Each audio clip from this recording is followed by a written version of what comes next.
एका गरीब ब्राह्मणाकडे ना धन होतं, ना वैभव, ना मोठं घर. पण त्याच्याकडे होती फक्त एक गोष्ट, भगवान विष्णूंवरील अढळ श्रद्धा. आणि पुरुषोत्तम मासात त्याने अशी भक्ती केली की भगवान स्वतः वैकुंठातून त्याला भेटण्यासाठी पृथ्वीवर आले. ही आहे पुरुषोत्तम मास महात्म्याची अध्याय 2ची अत्यंत पवित्र आणि भावनिक कथा. एका छोट्याशा गावात एक गरीब ब्राह्मण राहत होता. त्याचं जीवन अत्यंत कठीण होतं. त्याचं घर मातीचं होतं. छपरातून पाऊस गळायचा. घरात पुरेसं धान्य नव्हतं. अनेक वेळा त्याच्या पत्नीला आणि मुलांना उपाशी झोपावं लागायचं.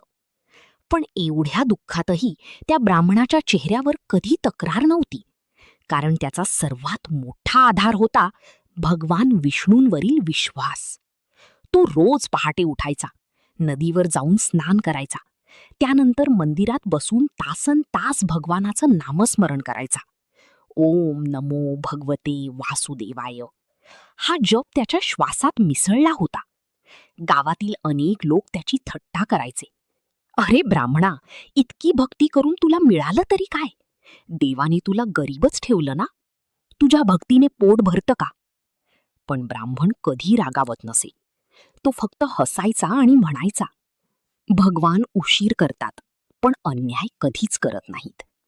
कधी कधी देव आपल्या भक्तांची परीक्षा घेत असतात, आणि ती परीक्षा जितकी कठीण तितकी कृपा मोठी असते.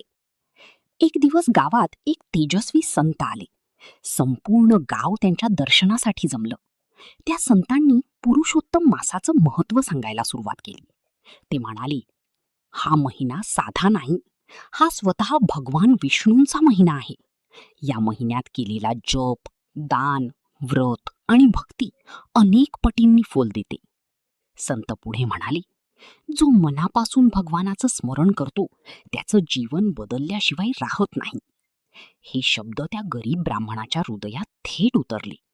त्या दिवसापासून त्याने ठरवलं, या पुरुषोत्तम मासात मी पूर्ण श्रद्धेने भगवानाची सेवा करीन. पुरुषोत्तम मास सुरू झाला. ब्राह्मण रोज पहाटे अंधारात उठू लागला.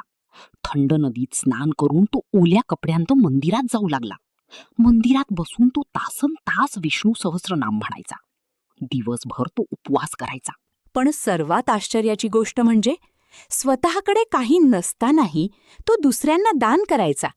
कधी एखाद्या भुकेल्याला अर्धी भाकरी द्यायचा, कधी एखाद्या साधूला पाणी द्यायचा, कधी मंदिरात छोटासा दिवा लावायचा. त्याची पत्नी हे सगळं पाहून चिंतेत पडली. ती म्हणाली, घरात मुलांना खायला अन्न नाही आणि तुम्ही जे आहे तेही दान करत आहात. आपण स्वतः उपाशी आहोत. ब्राह्मण शांतपणे म्हणाला, या महिन्यात केलेलं दान कधी व्यर्थ जात नाही. भगवान आपल्या भक्ताला कधीच एकटा सोडत नाहीत. पण त्या रात्री जे घडलं ते पाहून संपूर्ण गाव हादरलं. एके दिवशी एकादशीची रात्र होती. ब्राह्मण मंदिरात एकटाच बसला होता. मंदिरात मंद दिवा पेटला होता. बाहेर पूर्ण शांतता होती. ब्राह्मण डोळे मिटून भगवानाचं नामस्मरण करत होता. नारायण नारायण. अचानक मंदिरात एक दिव्य प्रकाश पसरला. संपूर्ण वातावरण सुगंधाने भरून गेलं. मंदिरातील घंटा स्वतःहून वाजू लागल्या. ब्राह्मणाने हळूहळू डोळे उघडले आणि त्याच्या समोर जे दृश्य होतं ते पाहून तो थरथर कापू लागला. त्याच्या समोर साक्षात भगवान विष्णू उभे होते, पितांबर धारण केलेले, 4 हातांत शंख, चक्र, गदा आणि पद्म, डोळ्यांत अमर्याद करुणा. ब्राह्मणाच्या डोळ्यातून अश्रू वाहू लागले. तो थेट भगवानांच्या चरणी पडला. प्रभू, हे खरं आहे का? मी स्वप्न तर पाहत नाही ना? भगवान विष्णू प्रेमाने हसले. ते म्हणाले, हे भक्त, तुझी श्रद्धा पाहून मी प्रसन्न झालो आहे. तू गरिबीतही माझं स्मरण सोडलं नाहीस. लोकांनी तुझी थट्टा केली तरी तुझा विश्वास डगमगला नाही. तू स्वतः उपाशी राहून दुसऱ्यांना अन्न दिलंस. म्हणूनच मी स्वतः तुला दर्शन द्यायला आलो आहे. ब्राह्मण रडत म्हणाला, प्रभू, मला धन नको, मला सोनं चांदी नको. फक्त माझ्या मनातून तुमची भक्ती कधी कमी होऊ देऊ नका. हे ऐकून भगवान विष्णू अत्यंत आनंदित झाले. ते म्हणाले, ज्याला फक्त भक्ती हवी असते त्याच्यावर माझी सर्वात मोठी कृपा असते.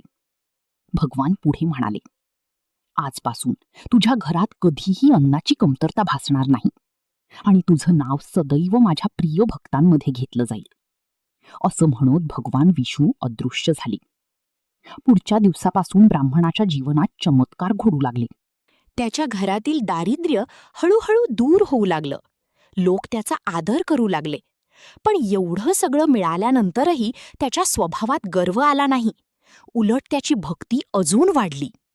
तो गावातील लोकांना सांगू लागला, पुरुषोत्तम मासात केलेली खरी भक्ती कधीच व्यर्थ जात नाही.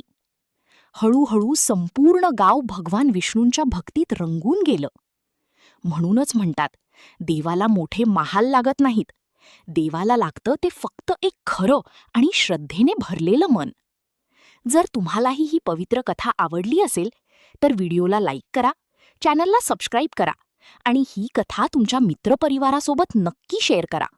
कारण अशाच भक्तिमय आणि पवित्र कथा आपण पुढेही घेऊन येणार आहोत.